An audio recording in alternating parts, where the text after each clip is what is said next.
qué bueno que podemos estar aquí esta mañana. En las últimas semanas hemos estado hablando acerca de lo que yo considero son necesidades, realidades en nosotros.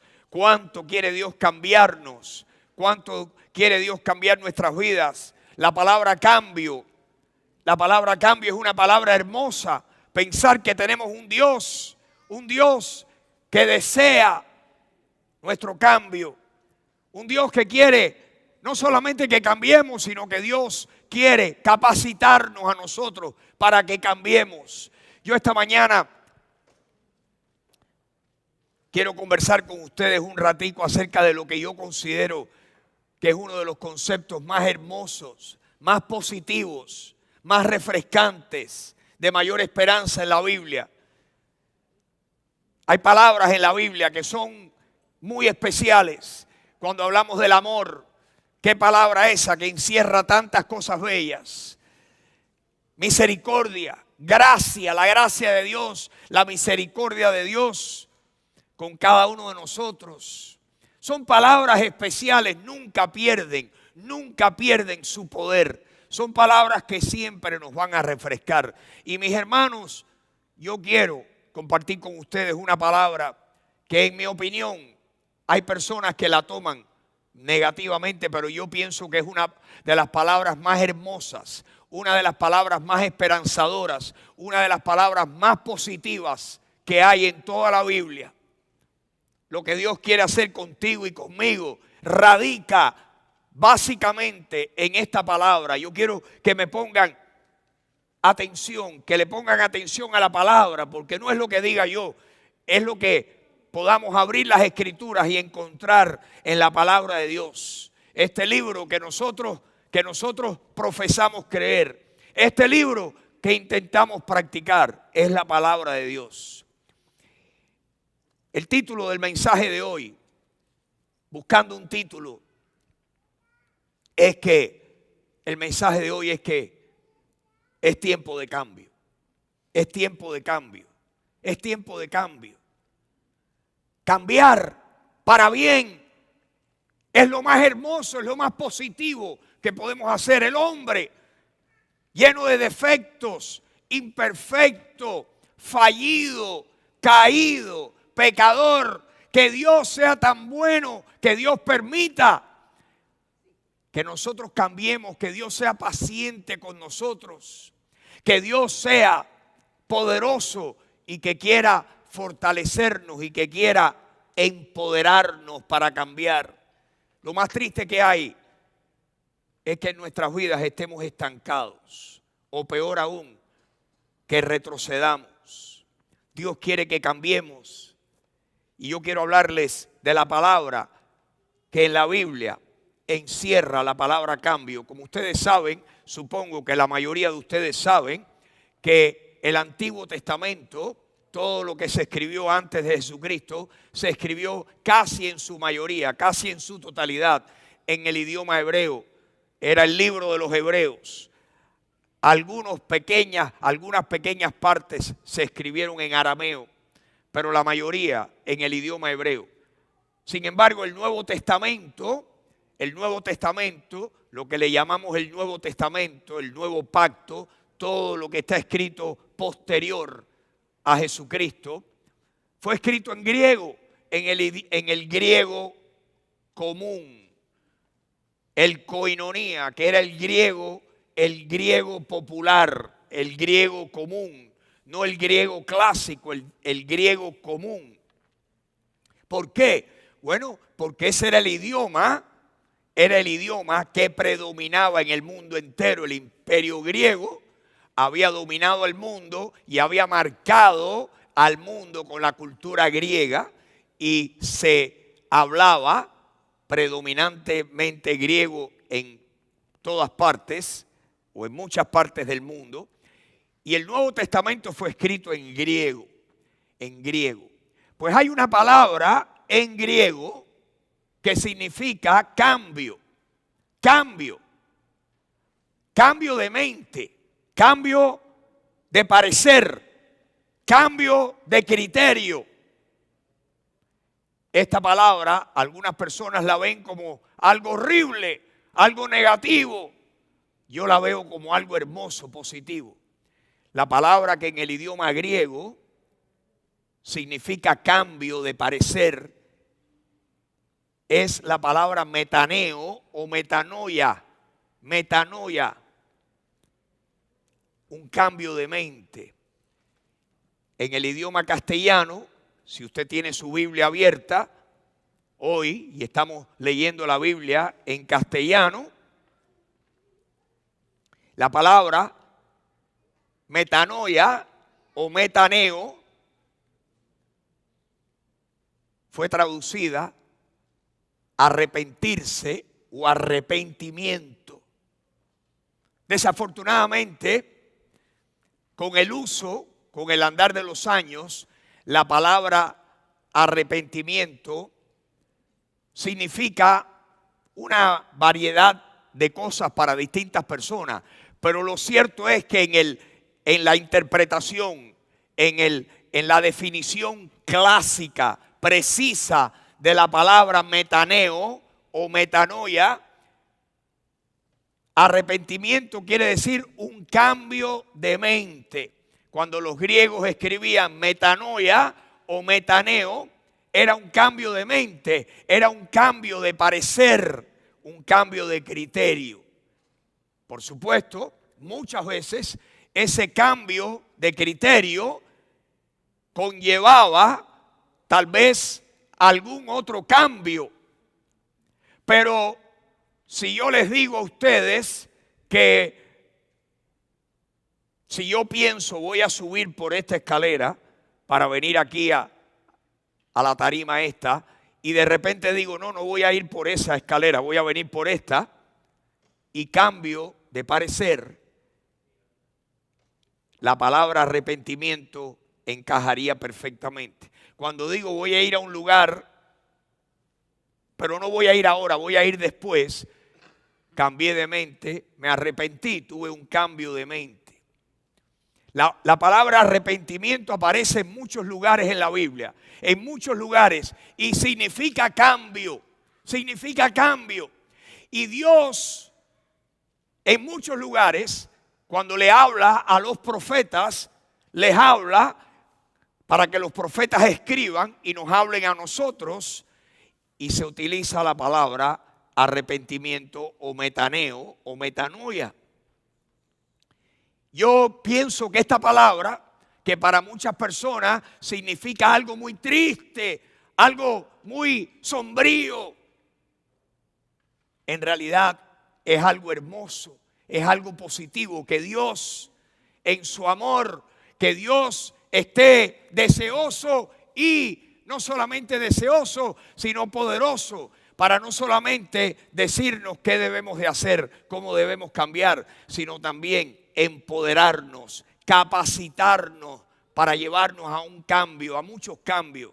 Lo cierto es que el ser humano necesita cambiar y nunca podemos dejar de cambiar. Cambiar, podríamos sustituirlo y decir que un sinónimo de la palabra cambiar para un cristiano es crecer. Un sinónimo de la palabra cambiar es madurar, es progresar.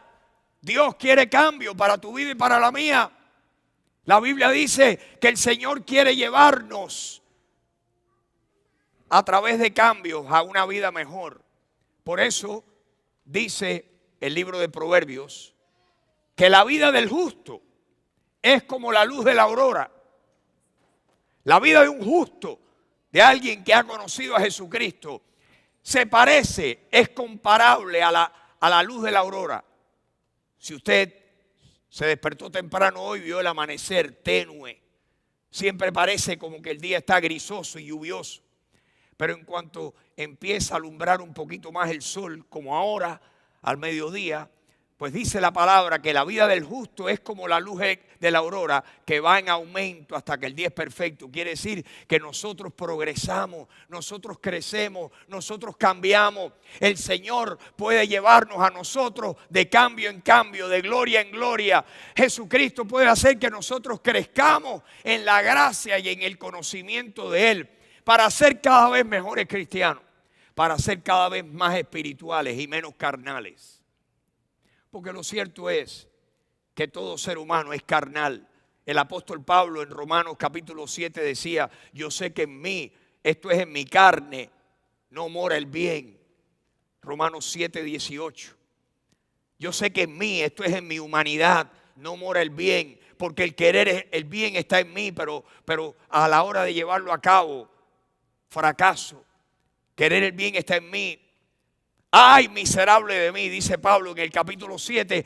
Lo bueno, mis hermanos, es que el capítulo 7 es seguido por el capítulo 8. ¿Saben lo que dice el 8? Que el Espíritu de Dios obra en nosotros para que el Espíritu nos cambie y nos mejore y nos prospere. Yo quiero decirte en esta mañana que tú y yo necesitamos arrepentirnos. Arrepentirnos es que vamos en una dirección o pensamos de una manera, tenemos un criterio y de repente la verdad nos confronta y de repente decimos estoy mal. Lo que pienso está mal. Voy a cambiar. Y pienso diferente. Me arrepentí. Dios quiere que tú y yo veamos, experimentemos. Si usted recuerda, Dios habla cuando habla de sí, en algunos casos dice que Dios se arrepintió. ¿Cómo que Dios se arrepintió? Hubo momentos donde Dios cambió de opinión y dijo, me pesa haber creado al hombre. El hombre se ha dedicado al pecado y si usted no lo sabe, entérese ahora que la razón que hubo un diluvio universal fue porque Dios cambió de opinión y dijo, voy a raer de sobre la tierra al hombre. Y Dios comenzó a repoblar la tierra con 8 personas. Y el resto de la humanidad fueron exterminados. Dios se arrepintió. Léalo, está en su Biblia. Dios tiene cambios de mente y Dios quiere que tú y yo los tengamos también. La Biblia nos habla a nosotros de que Dios lo que está buscando, por ejemplo, para una persona que no es cristiana, ¿saben lo que dice la Biblia? Que Pablo predicaba arrepentimiento para con Dios y fe en nuestro Señor Jesucristo. Arrepentimiento para con Dios es que las personas cambiaran la opinión que tenían de Dios. Personas que adoraban un palo, que adoraban un Dios romano, un Dios griego, ahora se dieran cuenta que el Dios verdadero no era un Dios hecho por manos de hombre y tenían un cambio de mente y entonces ponían su fe en Jesucristo. Arrepentimiento para con Dios y fe en nuestro Señor Jesucristo. Dios quiere, Dios busca que nosotros, ahora como cristianos que ya hemos recibido a Cristo, que nosotros podamos arrepentirnos. Dice la Biblia que muchas veces la tristeza, el sufrimiento, el dolor de una disciplina, el mal sabor de una mala decisión. Dice que la tristeza que es según Dios produce arrepentimiento del que no hay que arrepentirse. Muchas veces para nosotros cuando no estamos teniendo el gozo del Señor, cuando no estamos teniendo el gozo del Señor y estamos fingiendo, sabemos en nuestro corazón que el Señor no está fresco en nuestras vidas. Esa experiencia nos hace decir, Señor, me he alejado de ti. Señor, estoy lejos de ti. Necesito volver a ti. Tomamos esa decisión. Mis hermanos, yo quiero esta mañana que veamos 2 pasajes importantes en las Escrituras. El primero se encuentra en el libro de Apocalipsis. A muchas personas le tienen miedo y no se adentran y no profundizan en el libro de Apocalipsis. Y bueno, hay momentos para hablar de eso, pero en los primeros capítulos del libro de Apocalipsis, el Señor le habla al apóstol Juan, Jesucristo, la revelación del libro de Apocalipsis. Significa revelación, era Dios dándole una revelación de Jesucristo para que el escritor, que era el apóstol Juan, escribiera y se lo mandara a los cristianos. Y en el capítulo 2 y en el capítulo 3, lo primero que hace el Señor así comenzando el libro, capítulos 2 y 3, es que el Señor le manda un mensaje a 7 iglesias que existían en 7 ciudades del mundo antiguo. 7 ciudades en una región del mundo que era conocida como la región de Asia Menor. Hoy en día le llamamos a esa parte del mundo Turquía, pero en aquel entonces se conocía como Asia Menor.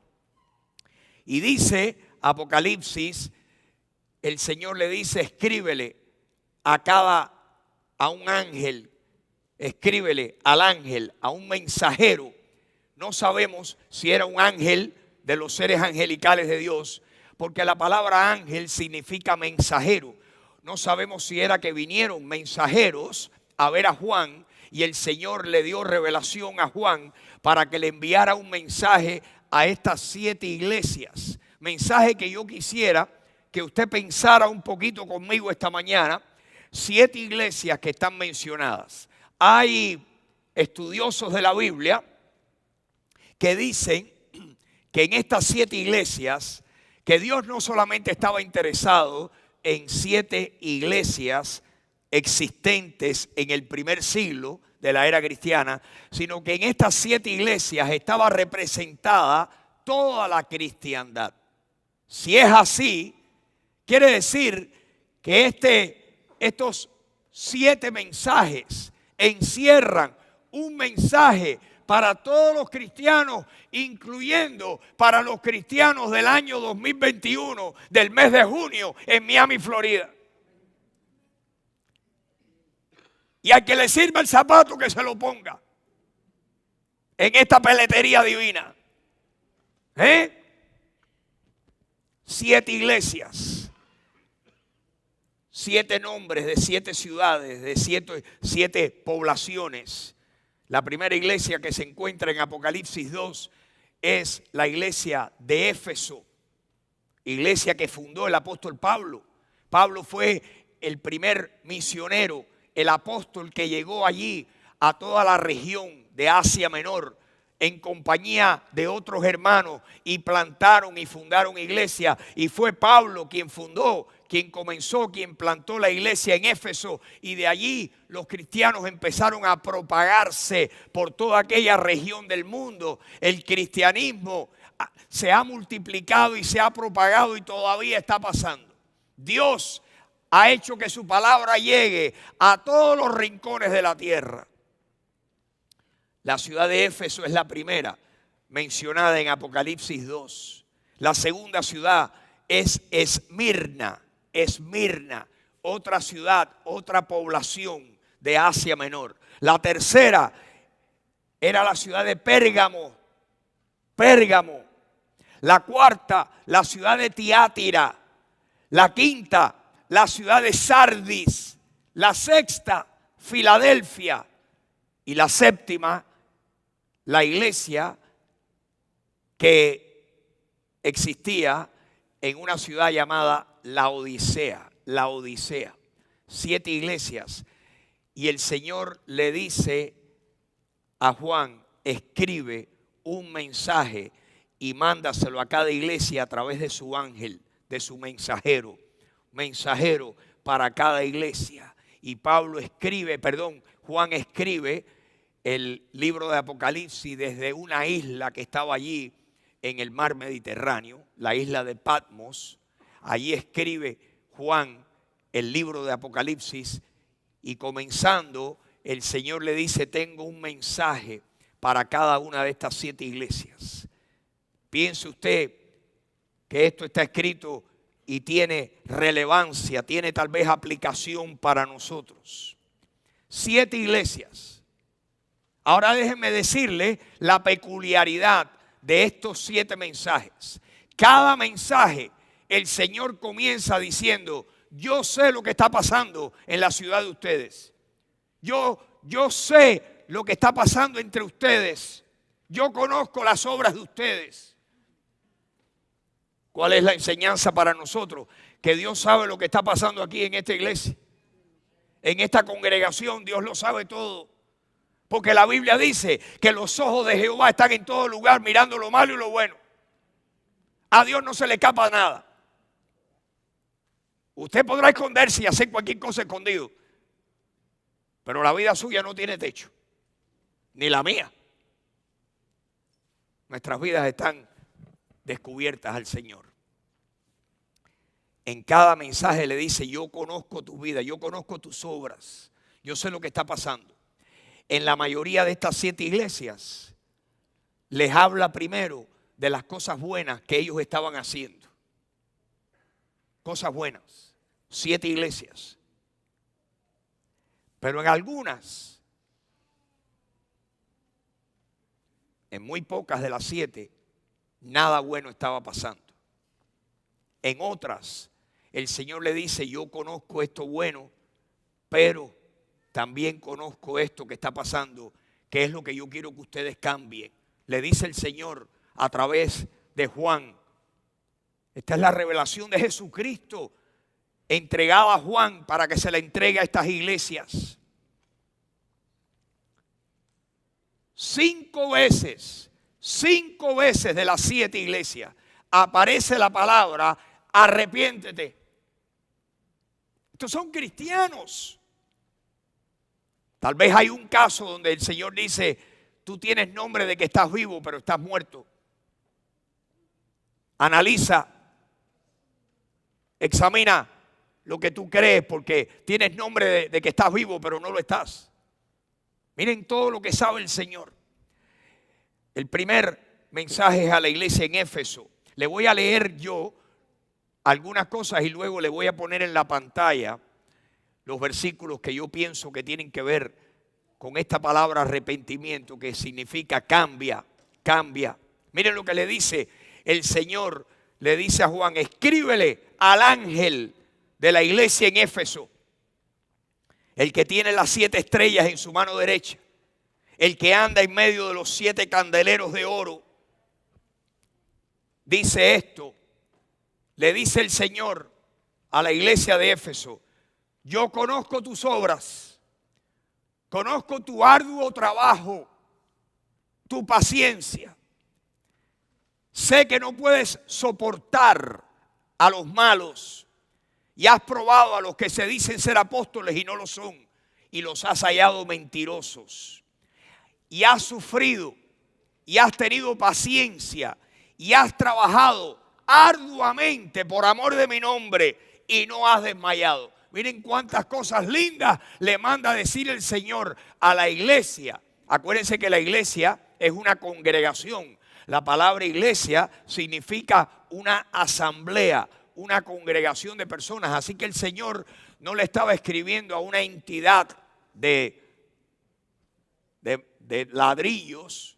La iglesia era una asamblea de personas. Le estaba escribiendo a seres humanos y le dice: yo conozco tus obras, yo sé el trabajo como tú has trabajado, la paciencia, tú has soportado tribulaciones, tú has probado a los que dicen ser apóstoles y no lo son, los has encontrado mentirosos, yo sé que tú eres celoso por la verdad, yo conozco todo eso. Iglesia de Éfeso, has sufrido, has tenido paciencia, has trabajado arduamente por amor de mi nombre, no has desmayado. Sin embargo, hay un pero. Oigan, ¿cuál es el pero? Pero tengo contra ti que has dejado tu primer amor. Aquella iglesia, algo había ocurrido, que el fervor, la pasión, la frescura por Dios, todo lo que habían hecho era bueno, pero en ese momento habían perdido el primer amor. Y entonces viene la prescripción divina. El médico divino siempre receta. Él primero diagnostica y después receta. Miren lo que recetó. Apocalipsis capítulo 2, versículo 5. Primero, acuérdate, recuerda de dónde has caído. Primero. Segundo, arrepiéntete. ¿Dice eso ahí? Tercero, haz las primeras obras. Lo que antes hacía, vuélvelo a hacer. Pero lo que yo quiero que ustedes vean es la palabra arrepiéntete. Lo que estaba pasando, tengo un cambio. Necesitas cambiar, necesitas decir, estoy mal, estoy mal, estoy mal. Señor, estoy mal. Y usualmente los cambios traen otros cambios. Pero el primer cambio es aquí adentro, en nuestra manera de pensar. Tenemos que tener un metaneo o una metanoia, un cambio de mente, de parecer. El punto que yo quiero que ustedes vean es que la palabra arrepiéntete aparece ahí. ¿A quién se lo dice? A cristianos.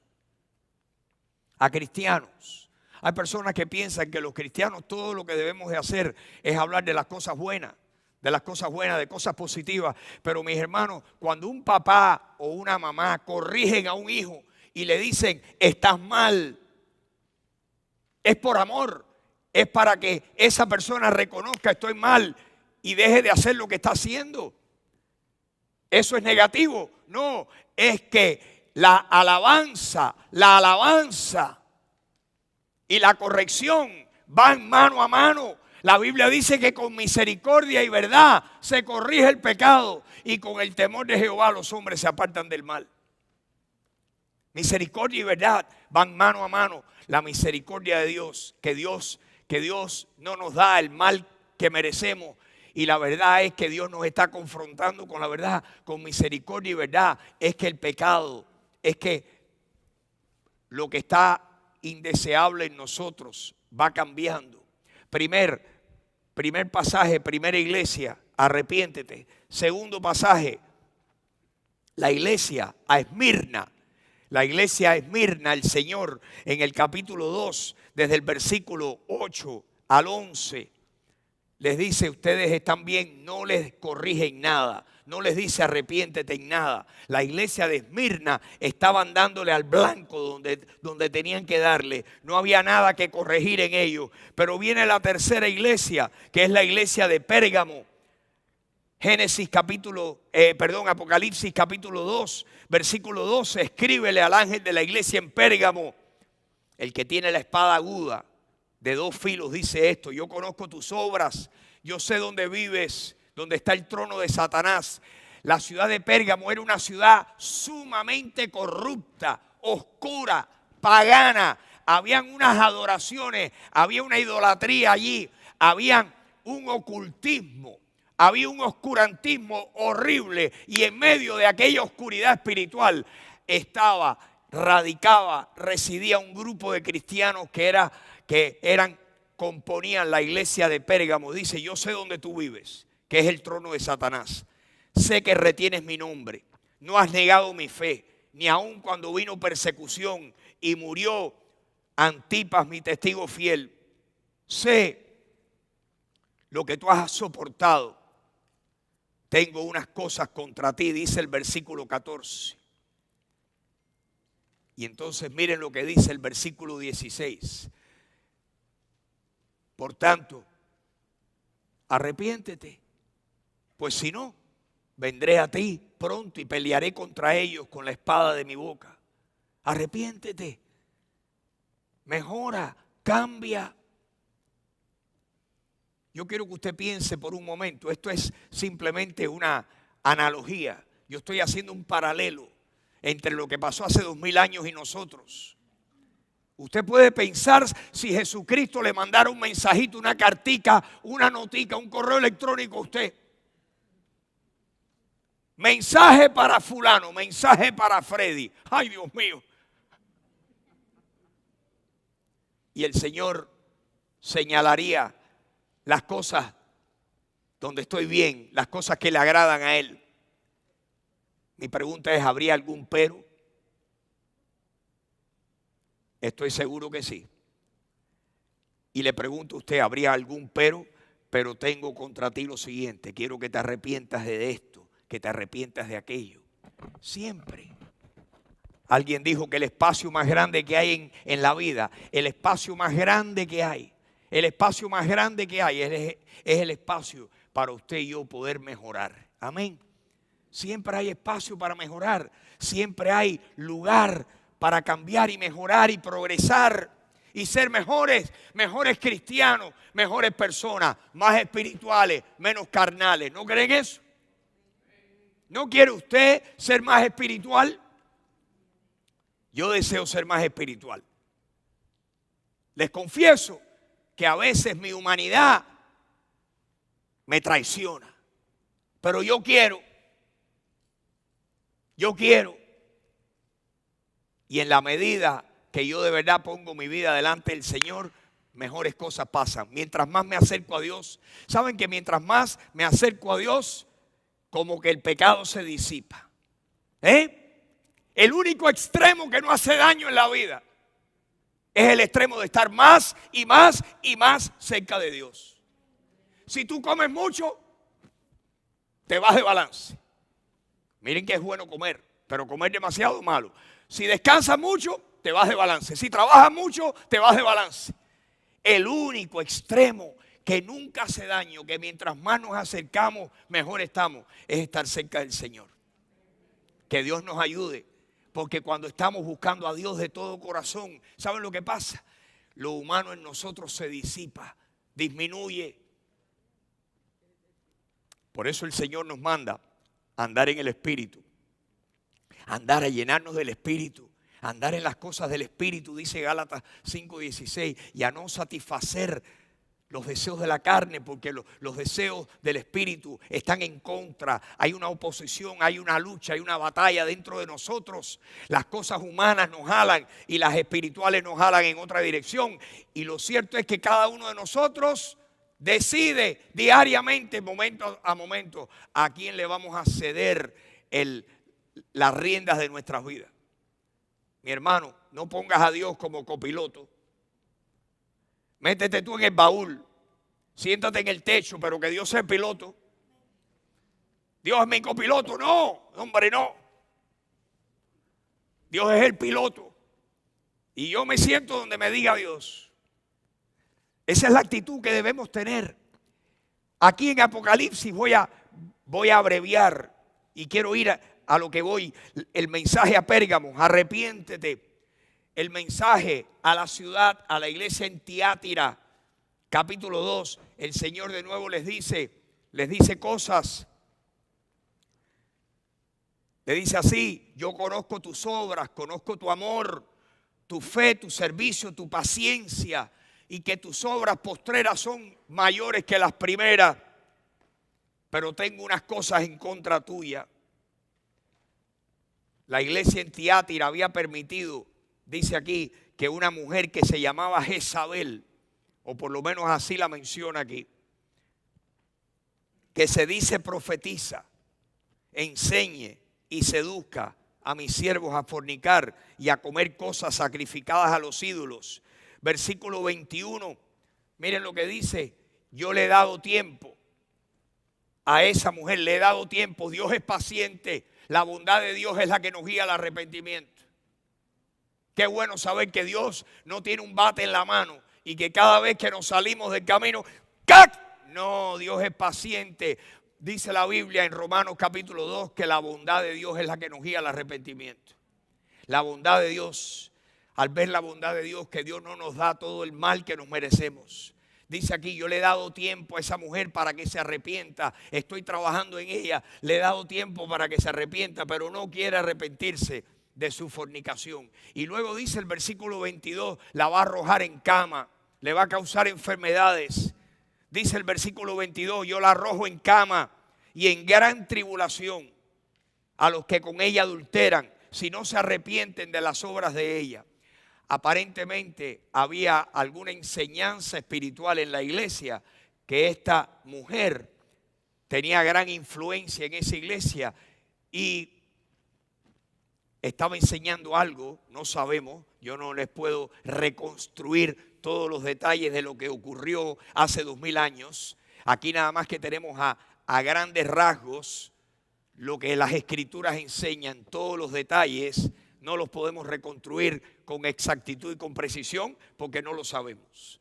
Pero había un problema ahí y Dios estaba con paciencia esperando que aquella mujer corrigiera lo que él le estaba enseñando que no debía de hacer. Interesante. Luego Viene la iglesia de Sardis. La iglesia de Sardis.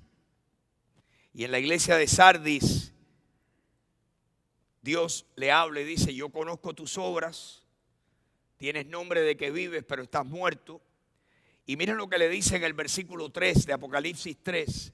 Dice Apocalipsis 3:3: acuérdate pues de lo que has recibido y oído y guárdalo y arrepiéntete.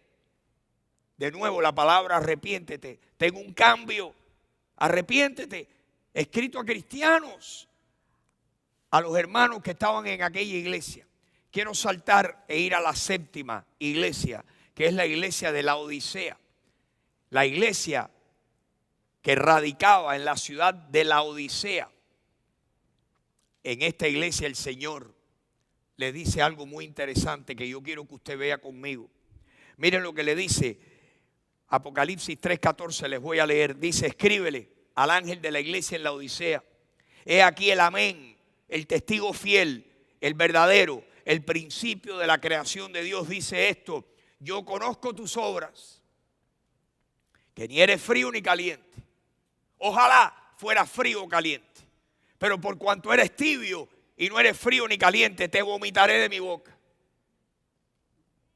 Porque a uno le gusta lo frío y le gusta lo caliente, dependiendo de la sustancia, pero no le gusta lo tibio. Dios dice: eres tibio, no eres ni frío ni caliente. ¿Por qué? Oigan lo que estaba sucediendo en aquella iglesia.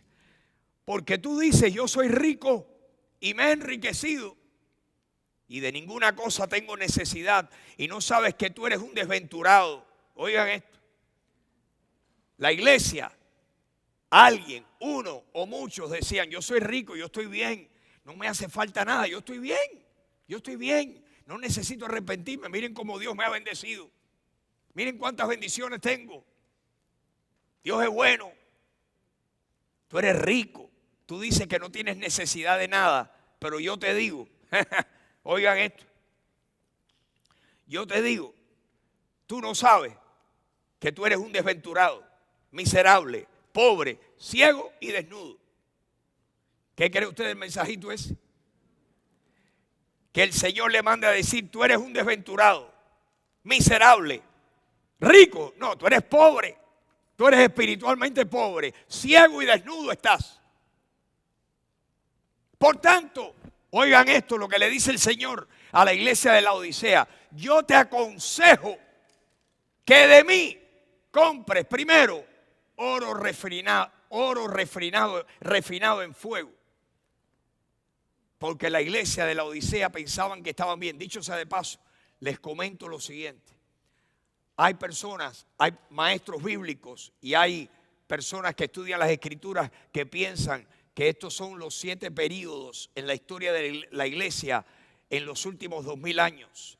Y que la iglesia de Laodicea, donde encaja, es a la iglesia moderna. La iglesia del siglo XX y del siglo XXI. La iglesia de Jesucristo. Si eso es así, hay que aguantárselo, hay que aguantarse porque el viaje es largo. Compra de mí oro refinado en fuego. En otras palabras, el oro que tú tienes, ese te hace pobre. El que compras de mí, ese está refinado en fuego. Ese sí es el puro de verdad. Dice: y que no se descubra la vergüenza de tu desnudez. No, si yo tengo tremendas telas, tengo tremenda coba. No, tú estás desnudo, chico. Estás desnudo. Compra de mí la verdadera ropa que te viste bien. Y además de eso, unge tus ojos con colirio para que veas. O sea, no, yo veo claramente, no, hombre, no. Tú lo que tienes los ojos tupidos. Tienes que limpiarte los ojos con colirio del cielo. Y entonces, quiero que vean cómo termina este mensaje. El último versículo. Miren lo que el Señor le dice a esa iglesia. Yo, ¿qué? Reprendo y castigo a todos los que, ¿qué? A todos los que amo. La disciplina del Señor, Dios la suministra no porque nos odia. El Señor ama a sus hijos. Por eso dice Proverbios, hijo mío, no menosprecies la disciplina del Señor, ni desmayes cuando eres azotado por Él, porque el Señor al que ama, castiga y azota a todo el que recibe por hijo. Si se os deja sin disciplina, de la cual todos han sido partícipes, entonces ustedes son bastardos y no hijos. Yo estoy haciendo el cuento aquí, estoy vivo, probablemente, por una disciplina que me dieron a los 3 años. Y no me electrocuté. Porque el niño de 3 años, cosa que agarraba en las manos, iba buscando el tomacorriente para meterle en el tomacorriente. ¡Ay, mi mamá! ¡Ay! ¡Niño! Mi mamá no era como mi papá. Me daba su manotazo mi mamá, pero mi papá. ¡Ay, ay, ay, ay, ay! Pasaban un par de días y se me olvidaba. Otra vez con una llave o con cualquier cosa en los 2 huequitos. Puede que me haya dado mi corrientazo y esa es la explicación por qué las neuronas no funcionan bien.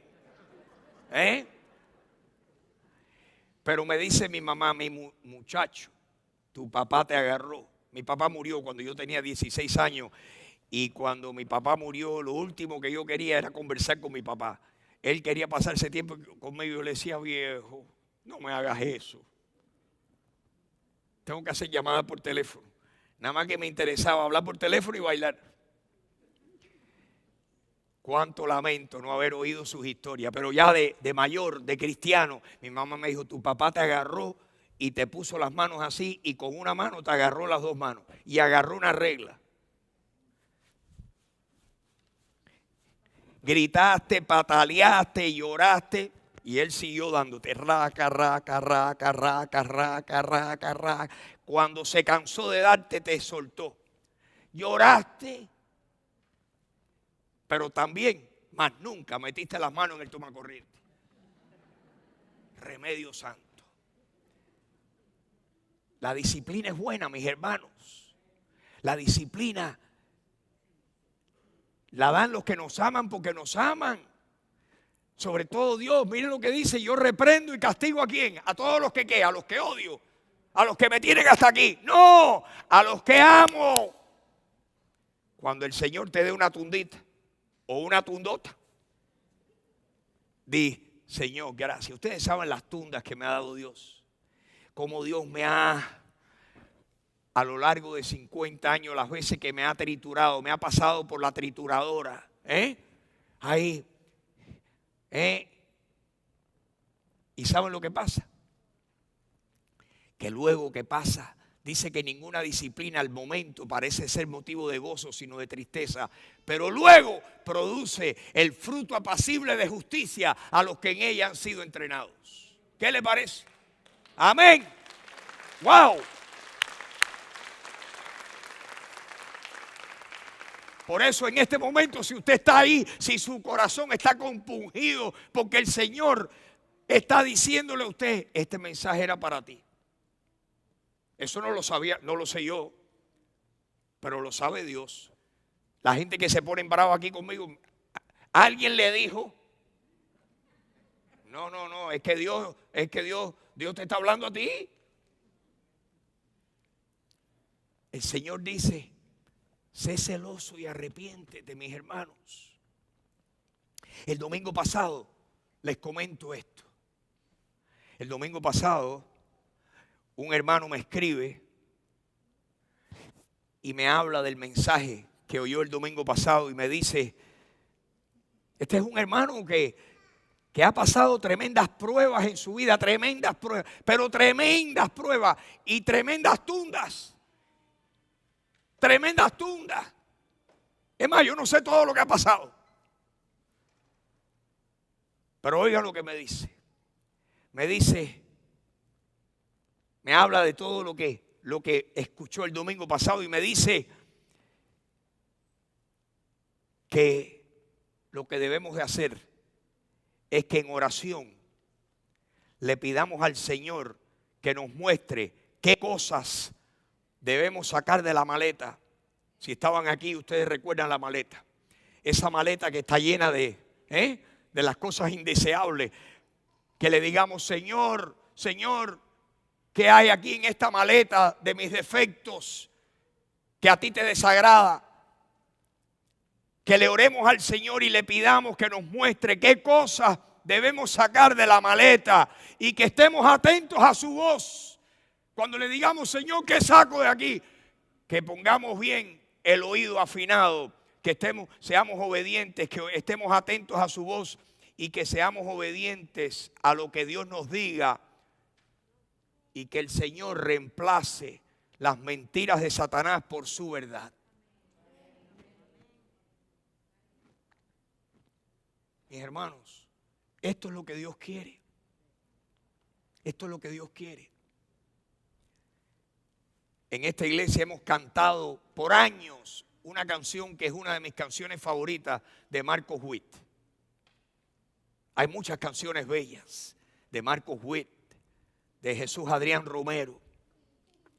Pero hemos cantado una que hoy no la cantamos, pero en cualquier momento la cantamos. Pero ustedes la han cantado muchas veces. Marcos Witt se sentó y escribió lo siguiente: renuévame, Señor Jesús, ya no quiero ser igual. Renuévame, Señor Jesús, pon en mí tu corazón, porque todo lo que hay dentro de mí necesita ser cambiado, Señor, porque todo lo que hay en mi corazón necesita más de ti. Y se repiten las estrofas. ¿Cuántos han oído esa canción? Renuévame, Señor Jesús, ya no quiero ser igual. Renuévame. Esa canción, ¿de dónde la sacó Marcos Witt? Me parece a mí, por la letra, que esa canción es una repetición del Salmo 51. El Salmo 51 es un salmo muy interesante, porque el Salmo 51 es el salmo que escribió el rey David después que fue confrontado y que fue descubierto su pecado con Betsabé, cuando Dios le mandó al profeta para que descubriera a David, y el profeta Natán le dijo: tú eres ese hombre, tú eres el que has hecho que los enemigos de Dios maldigan a Dios con tu conducta. Ustedes conocen la historia, hace 2 semanas Gerardo la hizo aquí con lujo de detalles. Lo primero que hizo David cuando el profeta lo confrontó fue decir: he pecado contra Jehová. ¿Cuántas veces había pecado? Una. Fue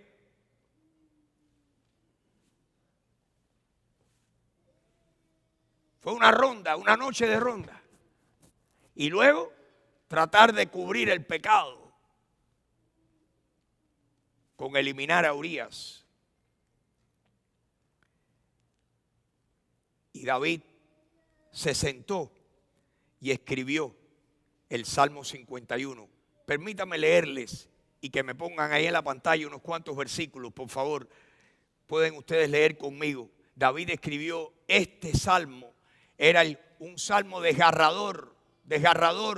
David derramándole su corazón a Dios. David hablando con el Señor. El profeta David hablando. David era profeta de Dios. Y David le escribe al Señor y le dice, versículo 1, ten piedad de mí, oh Dios, conforme a tu misericordia, conforme a la multitud de tus piedades, borra mis rebeliones, lávame más y más de mi maldad y límpiame de mi pecado. Oigan eso. Versículo 3, porque yo reconozco mis rebeliones y mi pecado está siempre delante de mí. Me estoy acordando de lo que he hecho. Versículo 4, contra ti, solo contra ti solo he pecado y he hecho lo malo delante de tus ojos, para que seas reconocido justo en tu palabra. Cuando un cristiano confiesa su pecado y se arrepiente, nadie ya puede señalarle el dedo a Dios porque esa persona ha dicho, lo hice yo, la culpa no es de Dios. No pueden responsabilizar a Dios. Por eso los cristianos debemos estar siempre deseosos. Cuando alguien nos dice algo, decir, así soy yo. Soy yo. No justificarlo, ese soy yo. Y quiero que vean lo que dice el versículo 10. Creo que a esto se refería Marcos Witt.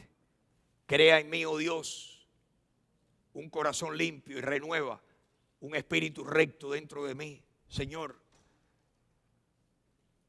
Versículo 11. David no quería dejar de ser un profeta. Sobre la vida de David iba y venía el Espíritu Santo y David profetizaba y David tocaba el arpa, ungido por Dios. Y David le dice, no me eches de delante de ti, no quites de mí tu Santo Espíritu. Versículo 12 dice, vuélveme el gozo de tu salvación y espíritu noble me sustente. Señor, quiero volver a sentir el gozo de tu salvación. Y continúa el Salmo 51. Para mí, yo les voy a decir, este es un salmo que yo he leído mucho más que otros salmos. Este salmo ha sido, el Salmo 51 ha sido un salmo, ha sido un bálsamo para mí. Por muchas razones, y sé que lo ha sido para muchos cristianos. Miren cómo termina el Salmo 51. Versículo 17. Los sacrificios de Dios son, ¿qué cosa? El espíritu quebrantado. A un corazón contrito y humillado no despreciarás tú, oh Dios. A un corazón contrito y humillado no despreciarás tú.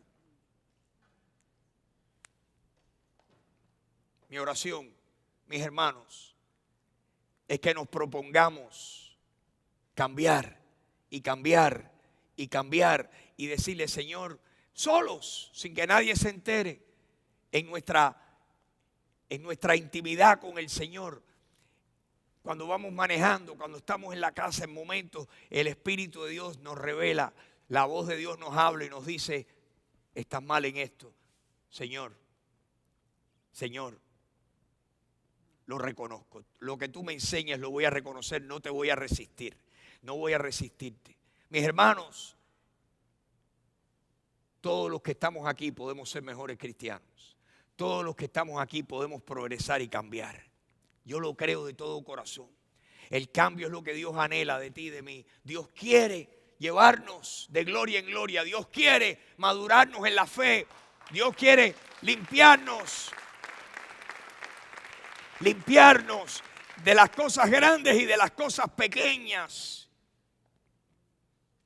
Cuando somos egoístas, eso no viene del espíritu. ¿De dónde viene el egoísmo? Viene de nuestra humanidad. Cuando utilizamos manipulaciones para lograr nuestros objetivos y somos unos manipuladores y nos aprovechamos de la gente y los usamos para subir por encima de ellos y llegar a donde queremos y somos manipuladores. Dios quiere que nos limpiemos de eso, que vivamos y que andemos en amor. Así anduvo Jesucristo. Jesucristo no vino para ser servido, vino para servir y para dar su vida en rescate por todos nosotros. Para eso vino el Señor. Y dice la Biblia en Efesios 5 que tú y yo debemos de ser imitadores de Dios, como hijos amados, y andar en amor como anduvo nuestro Señor. Anduvo en amor. Y dio, porque amar es dar. Amar es dar. El manipulador lo que quiere es recibir. Y cuando recibe el manipulador y ya no te necesita más, se convierte en un abandonador y te bota como un plato desechable. Eres un plato y unos cubiertos desechables. Te utiliza mientras que tiene la comida ahí, pero cuando termina, para la basura. Y así se sienten los que son abandonados, se sienten como basura. Por eso nosotros necesitamos como cristianos ser leales como Jesucristo. Al que nos ha bendecido y con quien tenemos una relación, nosotros no abandonamos a nadie, que Dios nos libre. Otro me abandonará a mí, pero yo no abandono. Que Dios nos libre. Abandonadores, no. Aprovechadores, tampoco. Nos sanamos. La iglesia es un hospital. Pero el hospital estamos aquí para estar unos días o una semana. No podemos vivir por años como si fuéramos unos enfermos. ¿Por qué? Porque la iglesia necesita que los enfermos se curen y se conviertan en enfermeros y en voluntarios. Para que entren otros enfermos.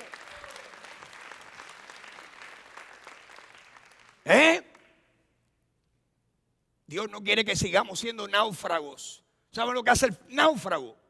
El náufrago se está ahogando. ¡Auxilio! ¡Auxilio! Y viene el salvavidas, o viene alguien y le tira el salvavidas, o viene alguien y le dice, ven que te voy a llevar hasta la orilla. El náufrago se agarra de cualquier cosa que esté flotando. Y en cuanto llega a la orilla, ahí mismo dejó el objeto. ¡Qué bueno, ya estoy bien! Y los que son abandonados así se sienten como un pedazo de palo, como una madera que el náufrago abandonó ahí mismo en la orilla. Que Dios nos libre. Yo quiero ser como el leproso, como el 10º leproso. 9, los 10 fueron sanados y 9 siguieron y ni se acordaron de volver a darle las gracias al Señor. Yo quiero ser como el 10º, que Jesús dijo, ¿y dónde están los otros 9? Señor, siguieron su camino, pero yo estoy aquí para darte gloria y las gracias a ti.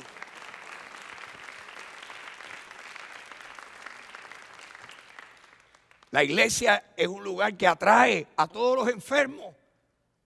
Pero mis hermanos, el problema es que Dios, yo voy a ir en estos días al médico y voy a ir como paciente, pero usted se imagina que yo viva toda mi vida como paciente yendo allí al médico. ¡Ay! Hagan algo por mí, apúrense, ¿qué pasó? No me vinieron a ver, pusieron a otro antes que a mí, ya me ha pasado. No, agradecido de que este médico, un especialista, me está viendo el pie. ¿Se demora? Así es. Agradecido. Mis hermanos, que Dios nos sane. Que Dios nos sane de cosas que tenemos arraigadas por nuestra personalidad o temperamento o porque somos sobrevivientes. El problema nuestro como inmigrantes que somos es que el inmigrante para salir de su país sale a nado, sale en una balsa, sale arañando la tierra y ahorrando por años para poder comprar el pasaje y poder llegar aquí, y entonces es un sobreviviente, y el sobreviviente no está pensando en el bien de otro, está pensando nada más que en su propio pellejo. Que Dios nos libre, que Dios nos libre ser así. A Dios le debemos todo, y Dios nos rodea de personas que nos bendicen. Dios nos rodea de personas que enriquecen nuestras vidas. Todo lo que tú eres se lo debes a Dios y a otros que te han bendecido. A otros. Mi jefe me explota. ¿Por qué no te vas para tu país? ¿Por qué no te vas de donde tú viniste? No, porque aquí son explotadores. ¿Por qué no te vas para tu país a ver cuánto ganan por día y por hora? No, para eso no. Que Dios nos libre. Dios quiere cambiarnos en muchas cosas, en las grandes y en las pequeñas. Las pequeñas la Biblia le llama las zorras pequeñas. ¿Qué hacemos las zorras? Dice Cantar de Cantares, capítulo 2, versículo 15. ¿Qué hacemos las zorras pequeñas que echan a perder las viñas? Dice en la relación de ese matrimonio. ¿Qué hacemos las zorras pequeñas que echan a perder las viñas? Porque nuestras viñas están florecidas.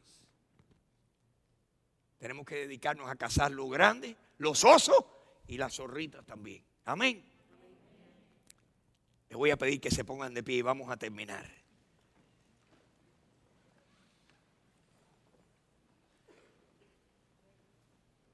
Y si usted está aquí esta mañana y nunca le ha abierto su corazón a Jesús, yo le pido a Dios, le pido al Espíritu de Dios, que el Espíritu en este momento lo convenza a usted de su necesidad de un Salvador.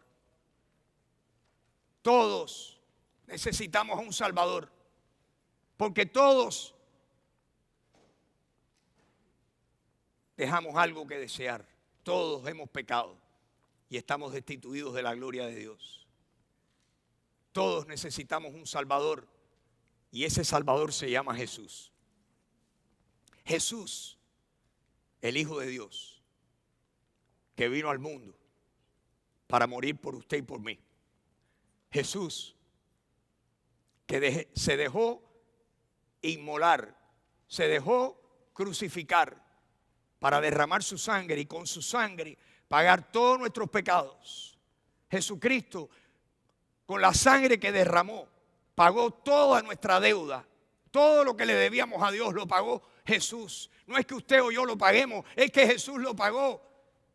La salvación es cuando reconocemos que Jesucristo pagó todos nuestros pecados y que Él nos quiere perdonar y dar vida eterna. Por eso Jesús dijo, de cierto os digo, el que cree en mí tiene vida eterna. El que viene a mí yo no le rechazo. Yo soy la resurrección y la vida. El que cree en mí, aunque esté muerto, vivirá. Y todo aquel que vive y cree en mí no morirá eternamente. Si usted nunca ha recibido a Jesucristo, yo le pido, le imploro que usted haga lo que un día hice yo.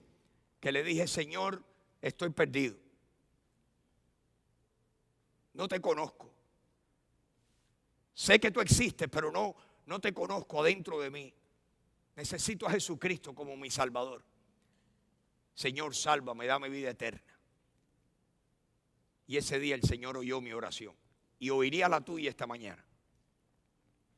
Porque todo aquel que clame al Señor, dicen las Escrituras, que todo aquel que invoque el nombre del Señor, todo el que le invoque, será salvo.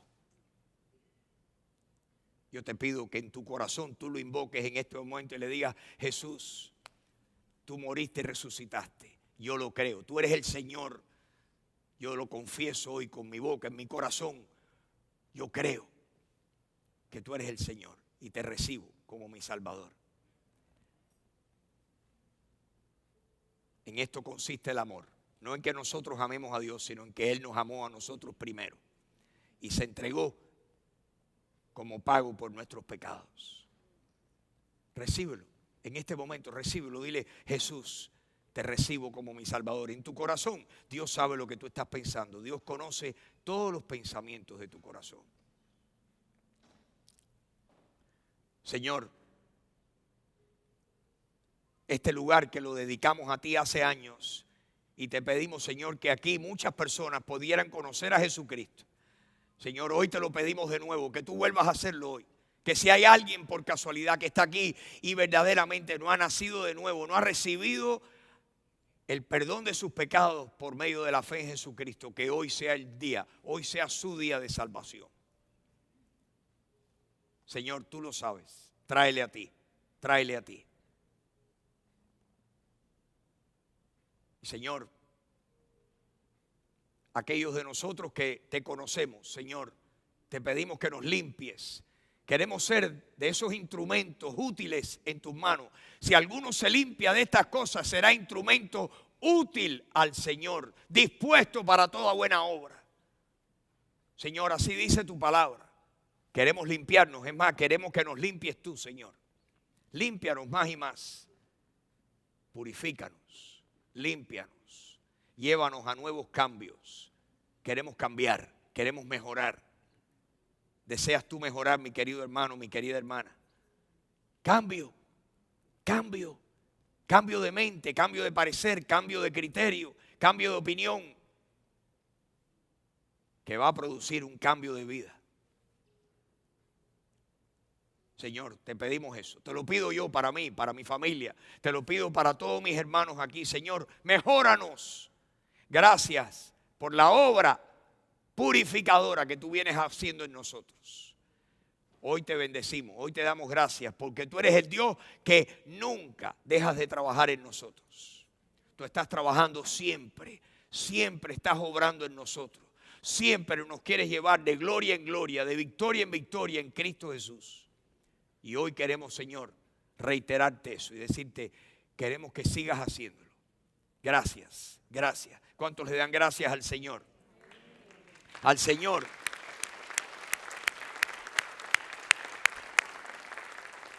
Renuévanos. No queremos seguir siendo iguales. Mejóranos, supéranos. Queremos ser como Juan el Bautista, poderoso en el Espíritu. Conviértenos en hombres y mujeres poderosos en espíritu. Te damos gracias que tú nos oyes. Cuando te pedimos conforme a tu voluntad, tú nos oyes. Todo esto te lo pedimos, Señor, humildemente, dándote gracias. En el nombre y por los méritos de nuestro Señor Jesucristo. Amén, amén y amén. ¿Quién le da un aplauso al Señor? Amén.